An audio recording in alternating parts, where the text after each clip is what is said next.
Il y a quelques décennies, la Chine était un pays agricole totalement appauvri et en retard au niveau technologique. En l'espace d'une trentaine d'années seulement, elle est en train de devenir une puissance mondiale de premier rang du point de vue économique, technologique et militaire.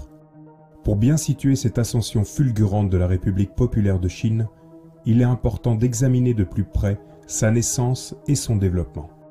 En effet, ce qu'on ne lit pas dans les livres d'histoire officiels, ni même dans les médias grand public sur l'histoire de la République populaire de Chine, ce serait que, selon des journalistes d'investigation renommés, elle est indissociable de trois noms: Rothschild, Rockefeller et les Skulls and Bones. Suivez-nous maintenant dans un voyage aventureux à travers l'histoire de la Chine, au cours duquel il apparaîtra clairement que la Chine a été délibérément construite comme un instrument du nouvel ordre mondial et qu'elle constitue un avant-goût du système de domination mondiale planifié. Premièrement, regard sur ceux qui tirent les ficelles dans l'ombre. Skull and Bones est une très puissante organisation secrète occulte américaine, fondée à l'instigation de Lord Rothschild et financée par Rockefeller et d'autres banquiers de Wall Street. Selon Alexandra Robbins, une journaliste américaine, Skull and Bones a réussi à infiltrer presque toutes les grandes institutions scientifiques et politiques, ainsi que les institutions financières, médiatiques et gouvernementales des États-Unis. Skull and Bones forme également le cercle interne du Council on Foreign Relations, CFR, également initié par Rothschild et financé par Rockefeller. Le CFR est le think tank américain le plus influent du siècle dernier. Il a par exemple fourni à lui seul 9 présidents des États-Unis, dont l'actuel président Joe Biden. Dans ses recherches, Alexandra Robbins est arrivée à la conclusion suivante. L'objectif de Skull and Bones, et par conséquent des Rockefeller et des Rothschild, est de construire un nouvel ordre mondial dans lequel les libertés individuelles sont réduites et où tout le pouvoir est concentré dans les mains d'une petite élite. Deuxièmement, la naissance de la République populaire de Chine sous Mao Tse-tung. Dans le but d'établir un nouvel ordre mondial, Skull and Bones ont fondé en Chine, au début du XXe siècle, une série d'écoles et d'hôpitaux qui ont donné naissance à l'actuelle Yale China Association, connue sous le nom de Yale in China. Ils ont été financés par Rothschild et plus tard par la fondation Rockefeller. Cette œuvre prétendument caritative poursuivait cependant en arrière-plan des objectifs totalement différents. Jonathan Spence, professeur d'histoire chinoise, a été le premier à découvrir les liens étroits entre Mao et Yale. Enfin, en 1972, le journal Yale Daily News a rapporté ce qui suit à ce sujet. Yale a aidé de nombreux jeunes hommes dans leur ascension politique vers le pouvoir. Lors de la promotion de 1919, Yale in China a aidé, en plus des 1000 leaders masculins, un jeune homme du nom de Mao Tse-tung. Et sans le soutien de Yale, Mao Tse-tung ne serait jamais passé de l'inconnu au pouvoir. Lors de ses recherches, le journaliste d'investigation Alexander Schnarf est donc arrivé à la conclusion que, de toute évidence, Yale in China travaillait en secret à l'émergence d'un État communiste. L'intervention de Skull et Bones dans la guerre civile chinoise de 1927 à 1949, au cours de laquelle le Kuomintang nationaliste et le pouvoir communiste chinois de Mao Tse-tung se disputaient la direction politique de la Chine, est également significative de leur influence et de leur approche subtile. Le conflit s'est terminé par la victoire des communistes sur le Kuomintang. Selon le professeur Anthony Sutton, chercheur et historien, cette victoire a été remportée principalement grâce au fait que le général américain et franc-maçon George Marshall a discrètement désarmé les forces armées nationalistes qu'il soutenait initialement en cessant de leur fournir des munitions en 1946. Le supérieur de Marshall était le secrétaire à la guerre, Henry Stimson, un membre de Skull and Bones. Les presque 30 années du règne de Mao Tse-tung qui suivirent se transformèrent en un règne de terreur sans précédent. Avec des campagnes politiques telles que le Grand Bond en avant et la révolution culturelle, Mao a imposé par la contrainte une transformation de l'économie et de la société chinoise. La révolution culturelle avait pour but de détruire les anciennes coutumes, modes de pensée, habitudes, en fait toute la culture chinoise, et visait surtout les couches les plus âgées et les plus éduquées de la Chine, ce qui a coûté la vie à 2 à 5 millions de personnes. Le grand bond en avant devait permettre de rattraper le retard sur les pays occidentaux industrialisés et de raccourcir la période de transition vers le communisme. Malgré la grande famine qui en a résulté, Mao a imposé ses objectifs d'une main de fer. Selon Alexander Snarf, les méthodes de répression pratiquées étaient d'une brutalité sans précédent. Les critiques ont été poursuivis sans relâche et des milliers de personnes ont été systématiquement torturées et assassinées. Même les enfants auraient été tués, broyés et utilisés comme engrais. L'historien néerlandais Frank Dikötter estime qu'au moins 45 millions de personnes sont mortes rien que pendant la Grande Famine de Chine de 1959 à 1961. Selon les estimations des scientifiques, la politique totalitaire et inhumaine de Mao a coûté la vie à 80 millions de personnes au total. La politique de Mao était simple.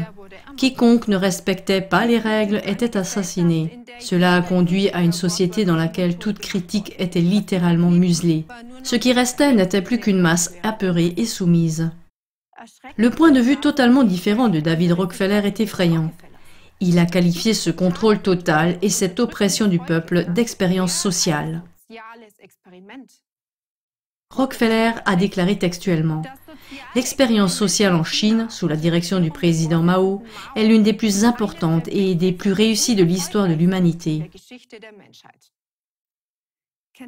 Lorsqu'on connaît les objectifs poursuivis par la Fondation Rockefeller en Chine, cette affirmation devient extrêmement pertinente.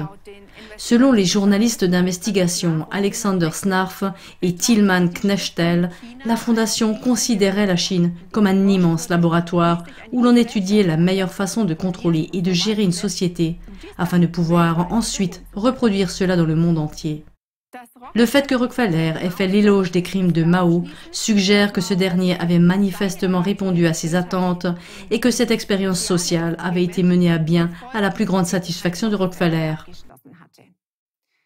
Comme nous le verrons au point suivant, ce n'était toutefois que la première manœuvre de Rockefeller, Rothschild et consorts. Troisièmement, l'émergence de la Chine comme puissance mondiale.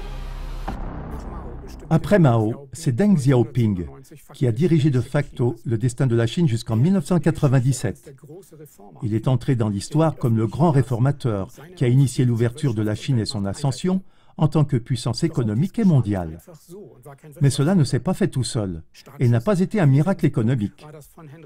Le coup d'envoi de cette évolution a été la rencontre orchestrée par Henry Kissinger en 1972 entre le président américain Nixon et Mao Tse-tung. Sous le prétexte que la Chine devait être construite comme un contrepoids à l'URSS, de l'argent et des technologies occidentales ont commencé à affluer vers la Chine, ce qui a marqué le début de son ascension.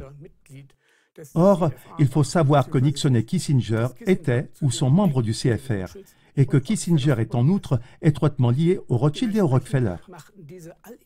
Par conséquent, ces derniers ont usé de toute leur influence pour favoriser l'ascension de la Chine tout en y renforçant leur position dominante.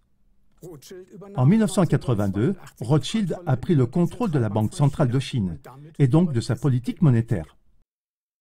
La Chase Manhattan Bank de Rockefeller est devenue le représentant officiel de la Banque de Chine aux États-Unis et a ouvert les vannes de l'afflux d'argent vers la Chine. Cet argent a été largement utilisé pour financer des instituts de recherche et de développement, ce qui a entraîné une fuite du savoir-faire occidental vers la Chine. Les groupes qui se sont engagés de cette manière en Chine sont également, pour la plupart, étroitement liés au CFR. Il s'agit des entreprises dites Fortune 500, comme par exemple Ford, General Motors, IBM et Microsoft. Parmi elles, 157 se sont installées en Chine, dont 53 y ont même établi leur siège social. Concernant cette évolution, le professeur Anthony C. Sutton, scientifique renommé de l'Institut Hoover de l'Université de Stanford, écrivait déjà en 1986 Vers l'an 2000, la Chine communiste sera une superpuissance, construite avec la technologie et l'expertise américaine. Construite par Rothschild, Rockefeller et Skull and Bones. Quatrièmement, la Chine, un outil fiable pour les mondialistes. Comme Rothschild et Rockefeller sont tous deux profondément impliqués dans la franc-maçonnerie, il n'est pas surprenant que cela ait également laissé des traces en Chine. Grâce à des révélations comme celle du franc-maçon italien de haut rang, G.O.L.E. Magaldi, on sait que Deng Xiaoping a été initié à la franc-maçonnerie et est devenu membre de la superloge Three Eyes. Celle-ci avait été fondée par David Rockefeller, Henry Kissinger et le conseiller à la sécurité nationale des États-Unis, Zbigniew Brzezinski, et a longtemps été la superloge la plus puissante et celle qui donnait le ton au niveau mondial. Deng Xiaoping, quant à lui, a initié d'autres hauts responsables du Parti communiste chinois à la franc-maçonnerie. Cela a eu pour conséquence que depuis 1980, selon Magaldi, tous les présidents du parti, y compris l'actuel président de la République chinoise, Xi Jinping, sont membres des superloges qui coordonnent les francs-maçons de haut niveau. Ils poursuivent eux aussi l'établissement d'un gouvernement mondial unique, ce qui a permis à Rothschild et Rockefeller de s'assurer que la Chine reste un outil fiable pour leur plan mondialiste. Cinquièmement, la Chine, un fer de lance de la globalisation. La Chine n'est pas seulement un outil quelconque. Elle est devenue de plus en plus le fer de lance des Rothschild, Rockefeller et Skull and Bones, qui aspirent manifestement à un nouvel ordre mondial de contrôle et de surveillance totaux. En voici quelques exemples. Avec sa politique de confinement sévère pendant la crise du Covid, la Chine a joué un rôle essentiel dans l'effondrement de l'économie mondiale, générant ainsi des profits colossaux pour quelques super riches. Avec la Russie, la Chine est le grand partisan de la mise en place d'un nouveau système financier et monétaire mondial sous le contrôle du FMI. La Chine est l'avant-garde mondiale tant pour la suppression de l'argent liquide que pour l'introduction de la monnaie numérique de banque centrale CBDC. Elle est ainsi à la pointe de ce projet mondial coordonné et financé par la BRI, Banque des règlements internationaux. Avec son système de crédit social, la Chine est un pionnier et un modèle pour le Great Reset souhaité par Klaus Schwab et le Forum économique mondial, FEM. Ce système est un système de surveillance de masse à l'aide de l'intelligence artificielle et donc le perfectionnement du système de domination forcée mis en place par Mao. Le comportement et la fiabilité de chaque individu, mais aussi des entreprises et des organisations y sont constamment surveillés et évalués. En récompensant le bon comportement dans l'intérêt des gouvernants et en punissant tout écart de conduite, il impose à chacun de fonctionner à 100% dans l'intérêt des dirigeants. Le premier système de crédit social en Europe a depuis déjà été introduit à Bologne en Italie. Et la Commission européenne prépare également l'introduction de ce système de contrôle et d'éducation. Tout indique donc qu'après le succès de leur expérience sociale en Chine, Rockefeller, Rothschild et consorts veulent désormais l'étendre au monde entier et poser ainsi les bases d'une dictature mondiale. Lors du Davos d'été 2023 du Forum économique mondial, le Premier ministre chinois Li Qiang a également laissé entendre comment cela devrait se faire. Il a souligné que la sécurité devait être considérée comme le sujet le plus important dans la hiérarchie des priorités. Peu avant, Klaus Schwab, le père du Great Reset, avait fait la déclaration suivante, très révélatrice, en faisant l'éloge des acquis du Parti communiste chinois devant Li Qiang. Nous sommes impatients d'apprendre de votre vision de la Chine et du monde. Est-ce un hasard si les gens sont amenés à accepter des interventions de plus en plus profondes de l'État en raison d'une peur systématiquement entretenue par la politique et les médias?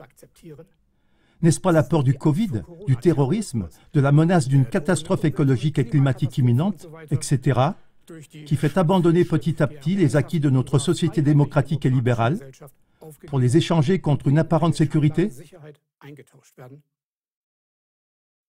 Est-ce de cette façon qu'on veut maintenant nous faire avaler le système de crédit social carbone prévu par l'UE? Il faut stopper les plans de cette petite élite qui, dans l'ombre, dirige sournoisement le destin du monde et qui veut maintenant mettre en place son système de crédit social dans le monde entier. Aidez-nous et diffusez cette émission. Souhaitez-vous, en outre, contribuer vous-même, en tant que collaborateur bénévole de CLA TV, à mettre en lumière une telle injustice? Alors inscrivez-vous à l'adresse suivante www.cla.tv/Vernetzung.